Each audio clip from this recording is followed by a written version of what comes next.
Most of us don't know when we'll meet our maker, but imagine knowing that a computer and a batteries can determine that. In tonight's special report, I'd like you to meet a man who carries his heart on a harness and lives life one day at a time. Patrick Anderson isn't letting the wind and the cold slow him down. He just got back from a 4,000-mile road trip to Wisconsin when my battery started beeping. The beeping sound was a warning that the batteries to his artificial heart were low. They would die in 30 minutes, and the spares were more than 100 miles away. I had to get on Highway 41 from Green Bay south, and I went 85 and 90 miles an hour all the way. He switched out the batteries and had a couple of minutes to spare. Anderson has been living with an artificial heart called the LVAD for more than 2 years. This sucks the blood in, goes through a turbine that is spinning around 9,000 RPMs. The device is hooked up to batteries and a computer. I'm bionic.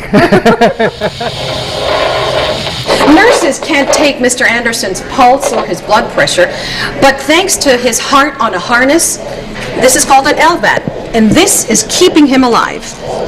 Anderson's heart looks very different inside his chest cavity, and it doesn't go thump thump either. Now listen to the hum. Can you hear the hum? That's his motor. It's just a hum. Yeah. You don't have a heartbeat. No. But you got a heart. A heart muscle that still needs to be exercised. So once his nurses give him the all clear, you're going to be on here for 1 mile per hour. He hops onto a treadmill. El Paso has 4 LVAD patients. The youngest is only 22 years old, and Anderson, at 72, is the oldest. He keeps his nurses at Sierra Medical Center's cardiac care unit on their toes with his sense of humor. I made a motion, I'm having an attack, and they both panicked. I said an orange juice would clear the attack. Anderson laughs and tears up knowing that his artificial heart can go on the blink at any moment.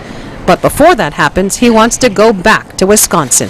I missed the snow, I missed the 4 seasons, and this year, more so than any year, I missed the golds and the colors in the trees when they're changing. Anderson will make sure his batteries and the spare ones are fully charged when he rides off into the sunrises and sunsets of Wisconsin.